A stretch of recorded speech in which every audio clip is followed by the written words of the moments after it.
Next question is for David Young. David, I'd like for you to discuss and talk about how quantitative easing damages and is harmful to responsible savers. So can you talk about the effects of quantitative easing on responsible savers? Well, when I hear those words, I automatically think about the Federal Reserve, of course.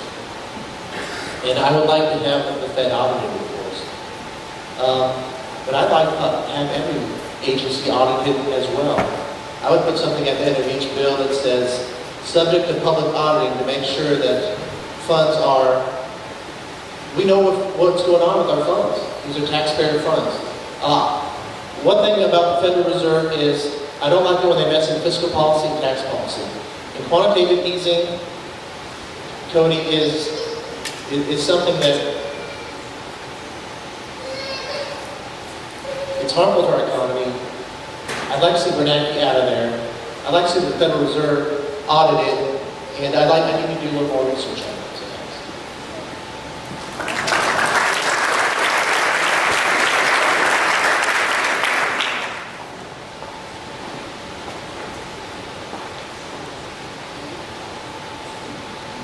Next question is for Senator Ernst.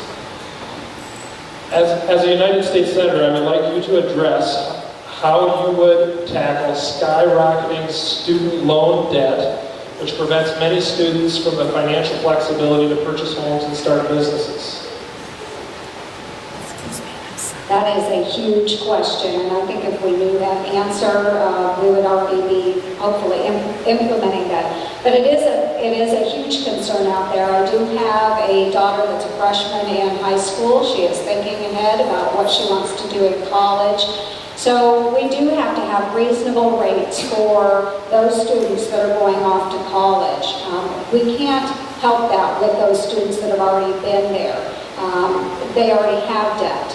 But helping them, perhaps extending the length of their loans, working with those interest rates, we can perhaps ease them out into the market where they can purchase homes on their own. But we do have to look at what's being borrowed, the costs of higher education, and what we need to do for that. So I think looking at the costs that our universities are charging, something that happens here in Iowa that most people don't know with our Regent universities is that students that are paying their tuition, part of that money is set aside for scholarships for other students.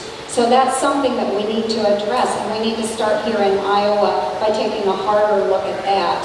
And that would help ease some of the burden with the Regent universities that we have here in the state. But I think we have a long ways to go with that. We do want to encourage our students to go out and purchase homes and do other things with their livelihood. Thank you.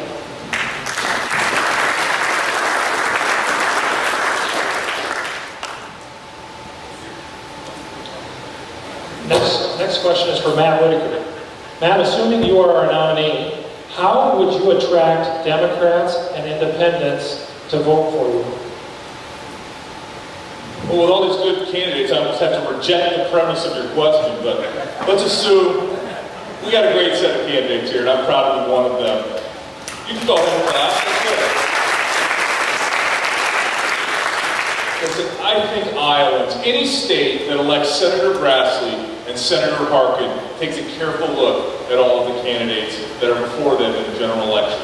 And the way we appeal to Democrats and independents is not being something we're not, but it is standing on principle and on accomplishments and on resume and on the things that we evaluate candidates all the time about. And there is nothing wrong, and independents will be attracted to our conservative message, the message of freedom, the message of liberty, the message of limited government.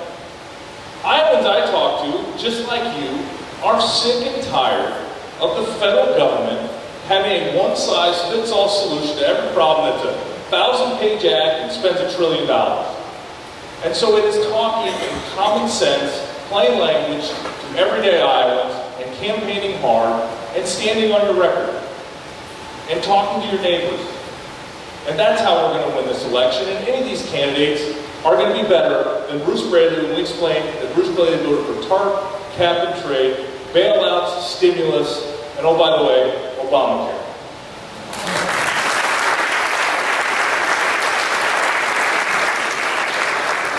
Next question is for Sam. Sam, assuming that you would be our nominee, and you were given a magic wand, your first day in Washington, D.C., what law would you abolish, remove, repeal? What is the most damaging law that we face as a nation? Most damaging law that we have on the books today is the Obamacare, the Affordable Care Act, Brandon Care, you can call it whatever you want. I want to remind everybody, Bruce Bailey was the last Democrat to speak before the vote on the floor of the House. And he's going to wear this like an albatross because I'm going to remind him of it every day.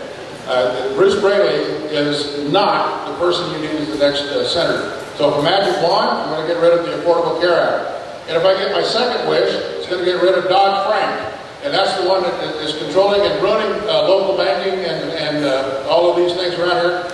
And then finally, if I get that third wish and I don't have to put the genie back in the bottle, what do you think we ought to do? I think we ought to get the United States Senate with 60 votes for the Republican Party to pass to the people and to the people's house a balanced budget amendment so that we can get rid of the influence for special interests.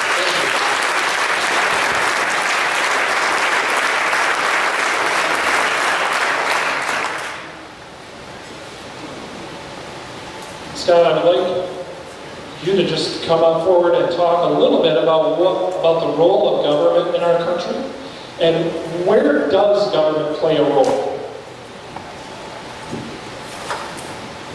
Thank you.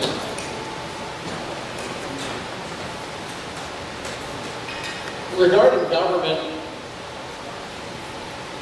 it needs to be your guidance. The federal government, when they passed the Constitution, they said, hey, these are the rules. The rest of it goes down to the states. So when it comes to federal government, as a United States Senator, one of the biggest things you have to not be afraid of, and one of the biggest things you need to be a champion of, is sending stuff down to the states. Department of Education doesn't need to be ran by the federal government. That can be ran by the states and it can be ran by the municipalities. The IRS, we can simplify that. The role of government does not need to be anywhere near as complex as it is today. Our country was founded 2.5 centuries ago by normal people that just had normal thoughts. And it wasn't, a very, very simple document. We let our government get way out of control. And we just need to simplify it. So that's the way I see the role of government. As little as possible inside your personal